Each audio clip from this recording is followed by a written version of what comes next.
ఆ ప్రయాణానికి నాంది మాత్రమే అని, ఆ గమ్యం వైపు వేసే మొదటి అడుగని తెలియలేదు.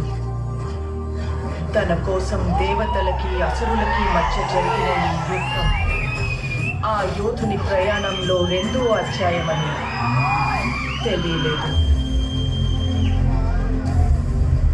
తప్పుకో విశాసుర, బాహుబలికి శిక్ష తప్పదు. సోదరా ఇంద్ర, నీకు బాహుబలి కావాలంటే నన్ను గెలిచి తీసుకో.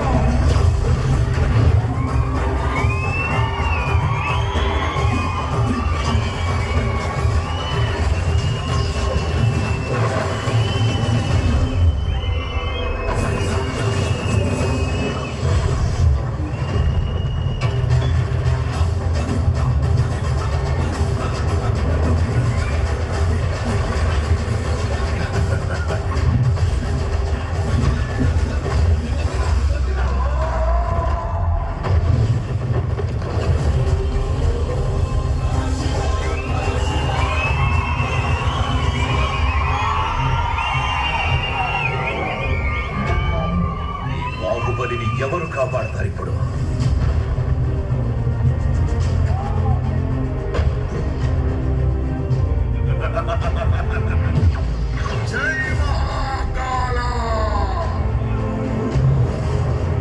అది అదే ప్రశ్న ఇంద్ర, ఇప్పుడు నిన్నెవరు కాపాడతారా అని.